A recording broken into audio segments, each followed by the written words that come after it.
In my opinion, if the 1980s were the decade of the Pomerol wines and the 1990s the decade that saw Saint-Emilion really come into its own, the early 2000s saw Castillon and some of the Bordeaux Supérieur wines really go through a qualitative renaissance.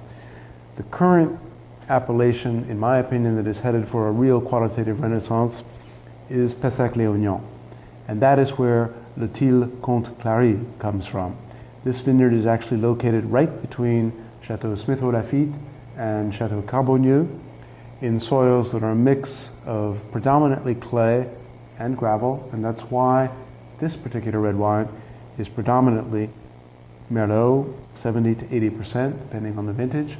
The balance is Cabernet Sauvignon. The winery was purchased in 2005 by Guillaume de Taste, who also makes Chateau Beaulieu, one of the best value Bordeaux Supérieur wines that I know about.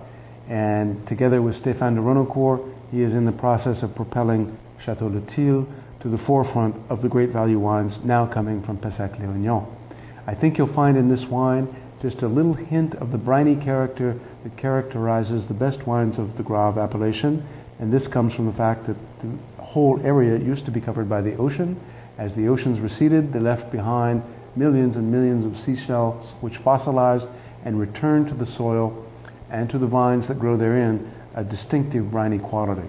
This is a wine that is, I think, enjoyable upon release because the tannins are very soft and supple, kind of a Stéphane de Renocourt signature, but it certainly has the stuffing to age gracefully over the next decade.